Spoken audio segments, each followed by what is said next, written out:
밧세바, 다윗의 제약의 공범이 된 여인입니다. 밧세바는 다윗의 아내 중에서 가장 잘 알려진 여인입니다. 그러나 밧세바가 다윗 왕의 여러 부인 가운데 제일 유명해진 이유는 그녀의 뛰어난 미모나 총명함 혹은 그녀의 아버지 엘리압의 후광을 입은 것 때문이 아니었습니다. 밧세바는 그녀가 지녔던 여인으로서 매력이나 이스라엘의 성군, 다윗 왕의 아내 또는 지혜로운 솔로몬의 왕의 어머니보다는 그녀가 다윗의 아내가 된 사연 때문에 성경 역사상 잊혀질 수 없는 인물이 된 여인입니다. 다윗이 밧세바와 인연을 맺게 된 사연은 동화에 나오는 왕자와 공주의 사랑을 연상케 합니다. 황혼이 물드는 어느 날 저녁 평범한 왕궁 지붕 위를 거닐며 휴식을 즐기던 다윗 왕의 눈에 띈 목욕하는 여인 밧세바가 그의 마음을 사로잡음으로 그들의 만남이 이루어지기 때문입니다. 하지만 다윗과 밧세바의 만남은 낭만적인 것도 아름다운 것도 아니었습니다. 밧세바는 남편인 유부남이었기에 다윗은 그녀와 동침함으로 하나님을 슬프게 하는 추악한 간음죄를 범하게 되니까 말입니다. 하나님 마음에 합당한 사람이기에 여호와께서 친히 선택하셔 이스라엘 왕으로 세운 다윗이 어째서 보통 사람보다 범하사 안 될 무서운 죄악을 저지르게 되었을까? 남편은 전쟁터에 나가 목숨을 걸고 싸우고 있는 집안에서 조용히 기도하지 못하고 남의 눈에 쉽게 뜰 수 있는 곳에서 전라에 머물러 목욕을 하여 다윗의 마음에 욕정을 일으킨 밧세바가 다윗의 과에 책임을 져야 한다고 생각할 수도 있습니다. 성적 유혹 앞에 초연해지기 힘든 것이 남자들이 보니 관능적인 몸매를 지닌 밧세바의 나신을 보고 다윗이 이성을 잃을 수도 있으니까 말입니다. 사실 밧세바가 정숙한 여인답게 남편이 돌아갈 때까지 집안에서 근신했다면 다윗이 간음죄를 범하는 부끄럽고 불행한 일은 일어나지 않을 가능성이 얼마든지 있습니다. 그러나 다윗이 죄를 범하게 되는 근본적인 원인은 밧세바의 경솔한 행동이 아니라 다윗의 해이해진 마음 때문이었습니다.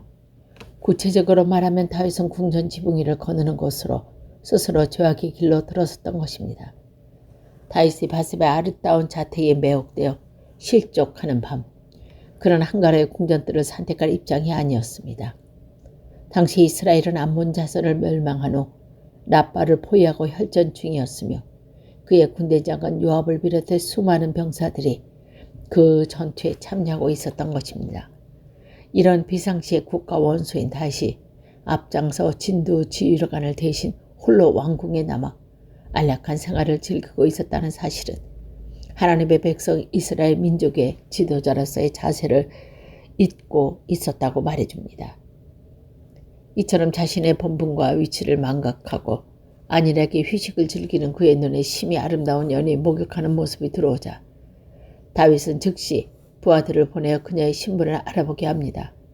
목욕하는 미녀가 유부녀이고 그것도 그를 사랑하고 신임하는 장군 중에 하나인 우리아의 아내임을 보고 받고도 다윗은 그녀를 궁중으로 불러들였습니다. 그녀는 왕궁으로 불러들여 사랑을 나눕니다. 언제나 하나님을 시카며 그의 뒤를 쫓았다 했던 다니였지만 하나님을 바라보던 그의 눈동자가 아름다운 여인으로 옮겨졌을 때 그의 마음에 접화된 육신의 정욕은 걷잡을 수 없이 타올랐던 것입니다. 다윗의 일생에 가장 큰 오점을 남긴 이 더러운 죄악은 그가 잠시 한눈을 파는 순간 사단의 전격적인 공격을 받아 저질렀던 것입니다. 늘 깨어 기도하여 성령으로 충만한 삶을 살아야만 생명의 길을 이탈하지 않음을 깨달아주는 장면입니다. 다윗이 범한 죄악의 상대역이 된 밧세바의 역량은 무엇이었을까요? 남편 아브라함의 뜻을 따라 그 아내 사레가 애굽 왕과 그랄 첨사에 들었던 사실을 상기해보면 밧세바가 다윗 왕의 부름을 거역할 입장이 아니었 것은 확실합니다. 그러나 이미 언급한 대로 밧세바는 애초에 타인의 눈이 띄지 않는 장소를 택하여 목욕을 하는 것이 조심성을 보였다면 다윗이 일생일 때의 과오를 범하는 일이 없었을지도 모릅니다. 수동적이든 능동적이든 밧세바가 다윗의 범죄의 공범자로서 그 책임의 일부 져야 함은 부인할 수 없는 사실이라고 봅니다. 다윗이 밧세바를 범한 것은 아담과 하와가 선악과를 따먹은 사실에 비교할 수 있는 용납하기 힘든 범죄 행위입니다. 에덴 동산에 가득한 그 숱한 맛있는 과일들이 다 마다하고 단 하나 금지된 금단의 열매를 취하여 줌으로써 영원한 낙원을 상실했을 뿐 아니라 그들의 후손들에게 무거운 원죄를 지어준 것이 아담과 하와가 저지른 죄악이었습니다. 다윗의 경우엔 여러 명의 아름다운 아내와 후궁을 거느렸기에 부족함이 전혀 없는 그의 충성스러운 부하의 하나뿐인 아내 밧세바를 빼앗음으로 자신의 생에 실 수 없는 오점을 남기고 그의 집안의 고난과 슬픔이 그치지 않는 비극을 가져왔습니다. 아담과 다윗이 저지른 죄악은 이처럼 그 과정과 성격이 유사할 뿐 아니라 죄를 범한 장본인들은 물론 그 후손들에까지 죄를 치러야 함을 보여줌으로써 형벌받는 자는 결단코 면제하지 않을 수는 하나님의 공의는 만족되어야 함을 우리들에게 가르쳐주고 있습니다. 전 인류의 죄를 종으로 만든 아담의 타락에 비교할 수 있는 다윗의 범죄는 간음으로 끝나지 않습니다. 불륜의 관계로 다윗의 씨를 잉태한 밧세바가 다윗에게 그 사실을 고하자 그는 자신의 죄악을 은폐하기 위해 더 강교하고 엄청난 죄악을 지능적으로 저지르기 때문입니다. 밧세바가 다윗 왕의 동침을 거절할 길은 없었지만 그녀가 남편이 있는 유부녀의 몸으로 다윗과의 관계를 죄악시하고 피하려고 노력한 흔적도 찾아볼 수 없습니다. 그는 밧세바 자신도 다윗의 품에 안기게 됨을 싫지 않게 여겼다는 말도 됩니다. 그러나 일단 임신을 하게 되자 그녀는 크게 당황했을 것입니다. 다윗의 아이를 임신한 몸으로 남편을 맞는다는 것 상상도 할 수 없었으니까 말입니다. 따라서 그녀는 자기 몸에 그의 씨가 자라고 있음을 다윗에게 알립니다. 다윗은 요압 장군에게 즉시 우리아를 예루살렘에 보낼 것을 지시합니다. 다윗이 이처럼 우리아에게 특별 휴가를 혜택해 준 것은 자신의 범죄를 은폐하기 위한 것이었습니다. 우리아의 하금 아내와 동침케 함은 밧세바가 잉태한 아이가 우리아 것이처럼 꾸미려는 것이 다윗의 의도였던 것입니다. 우리아가 평범한 군인이었다면 다윗의 지능적인 계획을 성공했을 것입니다. 그러나 국가와 민족을 사랑하고 임금께 충성을 맹세한 용감하고 의로운 군인 우리아는 아내 곁으로 가지 않고 군 막사에서 밤을 지냅니다. 왕이 되기 전에 다윗 스스로 부하들과 함께 있을 땐 여인을 가까이 하지 않으면 상기한다면 우리아의 처신은 모범 군인만이 할 수 있는 것으로 그 왕의 그 장군이란 칭찬을 받음이 마땅합니다. 그러나 다윗은 당황합니다. 그의 죄를 숨기려는 시도가 실패했기 때문입니다. 다윗은 제2의 방언으로 우리아에게 술을 먹여 밧세바와 동침시키려 합니다. 허나 모든 병사들이 싸우고 있는데 어찌 홀로 먹고 마시고 아내와 동침하겠느냐는 우리아의 신념에는 변화가 없어 그는 그날 반 또 집에 가기를 거부했습니다. 이런 우리아의 장한 모습을 보며 특히 전 국민이 힘을 모아 적군을 물리쳐야 할 시기에 나의 아내와 동침하면 옳지 않다는 우리아의 말을 들으며 자신은 죄를 감추려는 시도를 벌이고 눈물을 회개했어야 합니다. 따지고 보면 그의 전 군대가 목숨을 걸고 전선에서 싸우고 있는데 자신은 궁궐 깊숙이 앉아 안락함을 누린 것은 그 자체가 잘못입니다. 거기서 끝나지 않고 부하의 아내와 불륜을 관계를 맺고는 그것이 세상에 알려질까 봐 전전긍긍하는 것이 다윗의 모습이었습니다. 이럴 때 우리아가 다윗의 의도대로 옮겨주지 않고 마땅히 행할 군인의 도리를 수행하며 할 말은 다윗에게 양심을 향해 날아드는 화살과 같을 것이었습니다. 하지만 다음은 그가 범한 추한 죄를 드러내지 않기 위해 또 하나의 방안을 실행하기 옮깁니다. 아내 밧세바는 만나지도 않고 진영으로 돌아가 우리아에게 사령관 요압으로 전하라는 친서를 맡긴 것입니다. 그 편지는 너희가 우리아를 맹렬한 싸움에 앞세워두고 너희는 뒤로 물러가서 저를 맞아 죽이게 하라는 무서운 절령이 적혀 있습니다.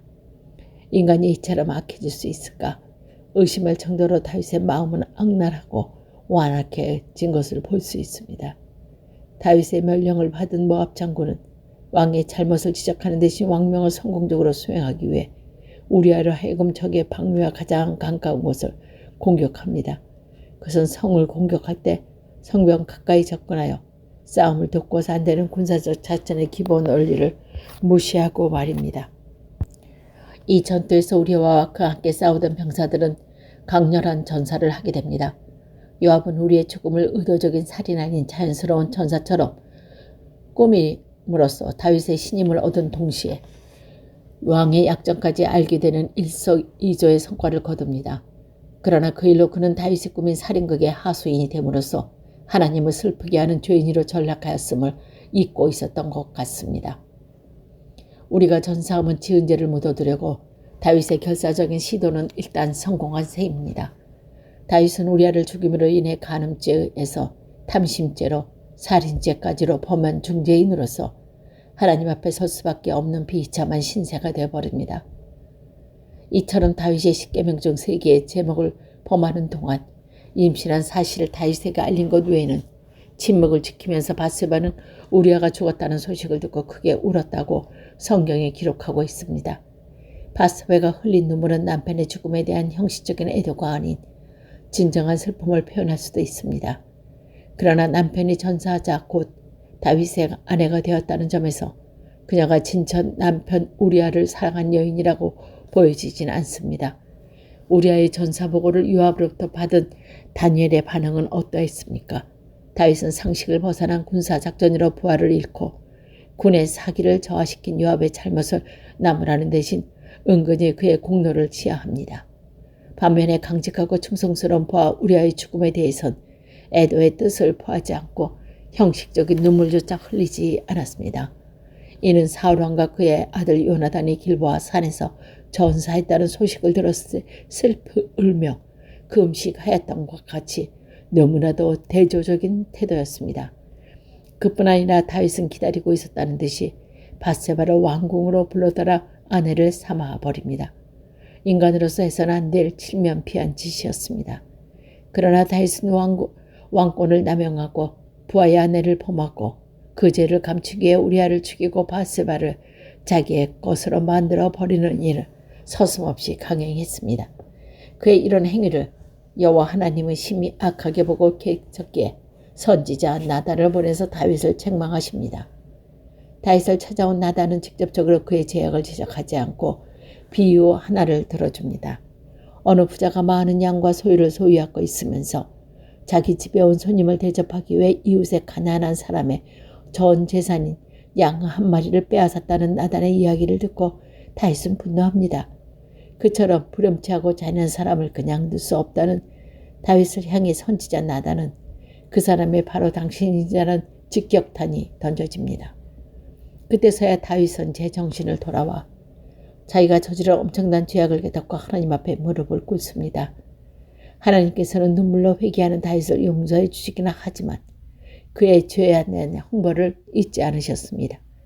분열의 관계로 바세바를 낳은 아기가 병들어 다윗의 간절한 금식 기도에도 불구하고 죽어갈 뿐 아니라 그 집안의 칼이 떠나지 아니하며 아들 암논이 동생 다말을 강간하며 또 다른 아들 압살롬이 왕위의 노력을 반란 들이키는 등 거센 풍랑이 다윗의 생애에 그치지 않기 때문입니다.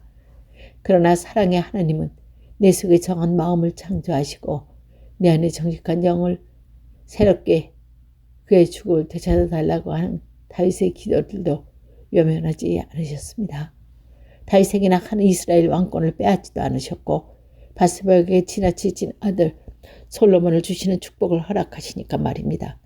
비록 수동적인 자세이긴 했지만 다윗이 범한 7개의 상대자였으며 다윗이 우리아를 제거하여 남편을 구함으로 아무런 조치도 취하지 않았다는 전만을 고려한다면 바세바는 정직하지 못한 여인임은 물론 매정한 사람이란 평가를 받을 수밖에 없을 것입니다. 그러나 그녀가 다윗의 왕으로서 또 솔로몬 왕의 어머니로서 한 역할을 살펴보면 그녀를 재평가하게 됩니다. 바세바가 왕비로서 다윗을 어떤 영향을 끼쳤는지 구체적인 기록은 없지만 다윗이 죽기 전에 그녀의 말을 듣고 솔로몬의 왕으로 삼은 것을 보면 그녀는 다윗이 진정 사랑하는 신뢰인 배필이었다는 것을 알 수 있습니다. 솔로몬이 참으로 지혜로운 왕이 될 수 있었음도 어머니 바세바가 마땅히 행할 길을 그에게 가르쳤기 때문이며 솔로몬 3대 이스라엘 왕이 되었음도 그녀의 용기와 결단의 힘이 막 큽니다. 다윗이 살아생전 하나님의 성전을 건축하기 위한 것은 너무도 잘 알려진 사실입니다. 그러나 여호와께서 그의 죄악 때문에 그 소원을 들어주지 않으셨습니다. 대신 그의 아들 솔로몬의 손으로 성전이 건축될 것이라고 나단 선지자를 통해 말씀해 주셨습니다. 이스라엘 왕권이 다윗에게서 솔로몬으로 이어지겠다는 말씀과 같은 것입니다. 따라서 공식적인 발표는 없었지만 다윗의 여러 아들 중 솔로몬의 왕위 계승자로 암만이 인정되고 있었습니다. 하지만 솔로몬의 200병 아도니아가 왕권 계승을 받을 수 있는 것은 더 높은 서열을 차지하고 있었습니다. 이런 이점이 있는데도 군대 장관 요압과 제사장 아비아달의 지지를 얻은 아도니아는 왕이 되기 위해 반역을 시도합니다. 이 사실을 안 선지자 나단은 바세바에게 다윗에게 진언하는 솔로몬에게 왕위를 계승시켜 아도니아 일파를 영모를 분쇄하여 왕실의 분란을 방지하라고 경고합니다. 바세바는 다윗의 침소에 들어가 아도니아 군대 장관을 제사장 후원을 얻어 스스로 왕이 되는 의식을 진행한다는 엄청난 사실을 고안합니다. 그녀는 이 중대한 사실을 알아매기 하여 솔로몬이 다윗 왕이 솔로몬 왕위에 앉히기로 약속하셨다는 사실을 상기시켜 아도니아가 하는 일이 다윗의 뜻에 어긋나는 것임을 밝힙니다. 그런데 왕권이 아닌 아도니아에게 넘어가면 자기가 솔로몬의 역적이 되어 비참한 운명을 맞이하게 될 것을 차분히 설명합니다. 나단이 할 말을 일러줬다고는 하지만 뛰어난 지혜와 총명과 담력의 소유자만이 해낼 수 있는 일은 바세바가 한 것입니다. 비록 나이 많아 누워있으면 못 이긴 하지만 40년간이나 이스라엘을 통치해온 다윗은 왕으로서의 한 달이 식탁하지 않았습니다. 그의 주저하지 않는 제사장 사독과 선지자 나단에게 솔로몬에게 기름 부어 이스라엘 왕위에 앉히라고 명령합니다. 다윗의 이런 과감하고도 전적인 조처는 그를 용기와 결단의 사랑으로 만들었기 때문입니다. 가능하기도 했지만 그가 바세바를 칠 때 친척으로 신뢰하지 않았다면 쉽게 내릴 수 없는 용단이었습니다. 여기서 우리는 기억해야 될 것은 바세바는 다윗의 그녀에 대한 신임과 사랑을 개인적인 목적 아닌 하나님의 뜻을 이루어드리기 위하여 사용함으로써 왕비로서의 배역을 잘 감당한 역사한 여인이라고 사실입니다. 더 나아가서 바세바는 솔로몬이 다윗 왕을 이어받아 결정적인 역할을 했을 뿐 아니라 아들 솔로몬의 사랑과 존엄과 신뢰를 받는 어머니로서의 부족함이 없는 미인이기도 했습니다. 다윗 왕이 정욕을 포개로 되어 범한 검짓죄가 동조자가 되었으며 그가 그 죄를 은폐시키기 위해 계속적으로 가증스러운 죄를 차지함으로 왕자 병판자가 될 수밖에 없었던 면만을 본다면 바세바는 실패한 삶을 산 여인입니다.